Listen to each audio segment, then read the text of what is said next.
اس حفظ کی خاطر ماشاءاللہ یہ تھے شیخ سید ارمان جو اپنی تقریر آپ حضرات کی سماعتوں کے حوالے کر رہے تھے۔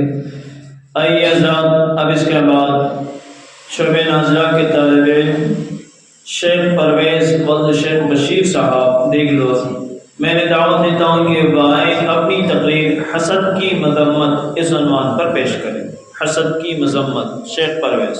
السلام علیکم ورحمۃ اللہ وبرکاتہ۔ الحمد للہ رب العالمین والصلاة والسلام علی رسولہ المبین وعلی آلہ واصحابہ اجمعین، اما بعد۔ قال النبی صلی اللہ علیہ وسلم تباغضوا ولا تحاسدوا ولا تدابروا وكونوا عباد اللہ اخوانا۔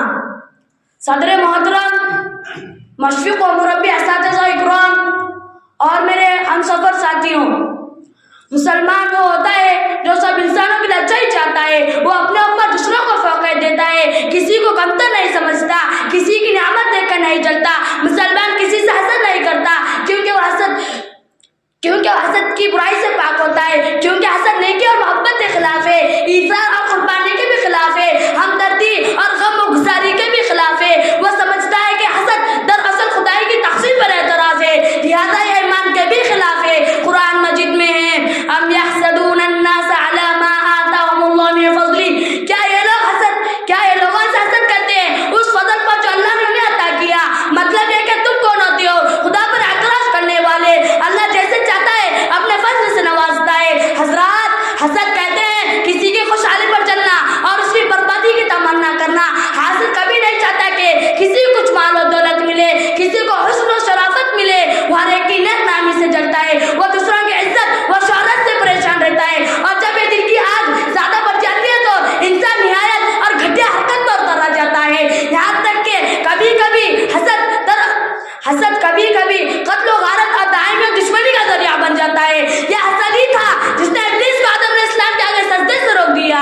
یہ حسد ہی تھا جس نے قابیل کو حابیل کے قتل پر آمادہ کیا۔ یہ حسد ہی تھا جس نے برادران نے یوسف علیہ السلام جیسے معصوم پیغمبر کے ساتھ ظلم و زیادتی پر مجبور کیا۔ مگر آپ جانتے ہیں کہ اس حسد کے نتیجے میں نقصان کس کا ہوا تھا؟ ذلت کس کو ملی تھی؟ شرمندہ کس کو ہونا پڑا تھا؟ معلوم ہوا کہ حسد کرنے والا حسد سے صرف اپنا ہی نقصان کرتا ہے، وہ خود اپنی ہی آنکھ میں جل بھٹ کر ختم ہو جاتا ہے۔ حسد کی برائی سمجھنے کے لیے ایک بات کافی ہے، خود اللہ تعالیٰ نے اپنے نبی صلی اللہ علیہ وسلم کو حاسد سے پناہ مانگنے کی تعلیم فرمائی ہے۔ فرمایا وَمِن شَرِّ حَاسِدٍ إِذَا حَسَدَ، یعنی اے نبی آپ کہہ دیجئے کہ اے اللہ میں تیری پناہ چاہتا ہوں حاسد کے شر سے جب وہ حسد کرے۔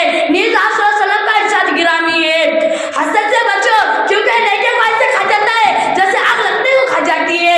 ایک جگہ فرمایا ایک دوسرے سے بغض نہ رکھو، حسد نہ کرو، آپسی قتل و تعلق نہ کرو، اے اللہ کے بندو بھائی بھائی بن جاؤ۔ دنیا میں سب سے زیادہ حاسد قوم یہودی ہے، لہذا مسلمان کا شیبہ ہرگز نہیں ہو سکتا کہ مسلمانوں اور حاسد بڑے تعجب کی بات ہے۔ آپ صلی اللہ علیہ وسلم نے فرمایا کسی بندے کے دل میں ایمان اور حسد جمع نہیں ہو سکتے، کیونکہ آج سے عہد کرتے ہیں کہ ہم کسی سے حسد نہیں کریں گے، کوئی آگے بڑھ رہا ہے تو ہم اسے دعا دیں گے، ماشاءاللہ کہیں گے، اس کی نعمت دیکھ کر نہیں چلیں گے۔ ہو سکتا ہے اللہ تعالیٰ ہمیں بھی اس عمل سے خوش ہو کر وہ مال، وہ دولت، وہ شہرت عطا کرے۔ اللہ تعالیٰ ہمیں عمل کی توفیق دے۔ یہاں پہ اپنے شہر کے ساتھ بات ختم کرنا چاہتا ہوں۔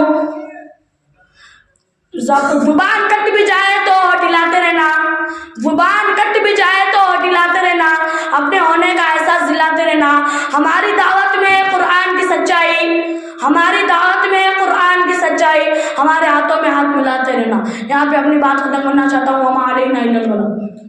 ماشاءاللہ۔